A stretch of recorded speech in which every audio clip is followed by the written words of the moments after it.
It's extremely important. Research has shown that the amount of delay from starting compressions on someone when they go into cardiac arrest has a direct correlation with their survival rate. So there's been a huge movement in hands-only CPR, which is just compression only, and teaching the layperson how to do that.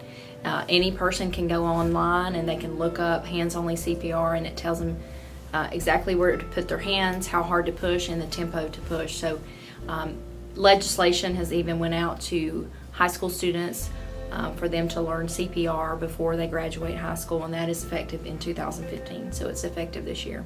So this is not something you have to take a class for anymore? Absolutely not. Now, there are classes to be certified in CPR, and that is respirations and compressions.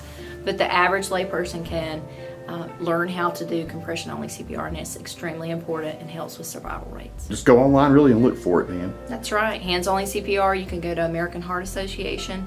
You can just Google CPR. Anything will show you, and they have all sorts of songs and tunes that do the 100 beats per minute that you can learn to get in sync with, and it actually tells you exactly how deep to go and how much to push. Let's say you're a 17-year-old kid and your dad's acting weird. What things might that 17-year-old kid notice that would let him know that dad is having trouble?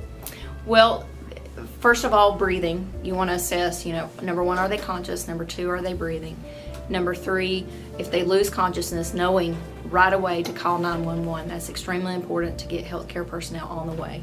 And not to drive those people to the hospital, but to actually call them the ambulance so they can be giving treatment as they drive. What things should get me worried about my heart condition if I'm starting to experience them? So a lot of symptoms of if you're having an acute coronary syndrome or signs of a heart attack include pain, and that can be in the chest area, it can radiate to the back, the shoulder blades, or even down the arms or up the jaw. Sweatiness, feeling pale, feeling this impending doom, feeling short of breath.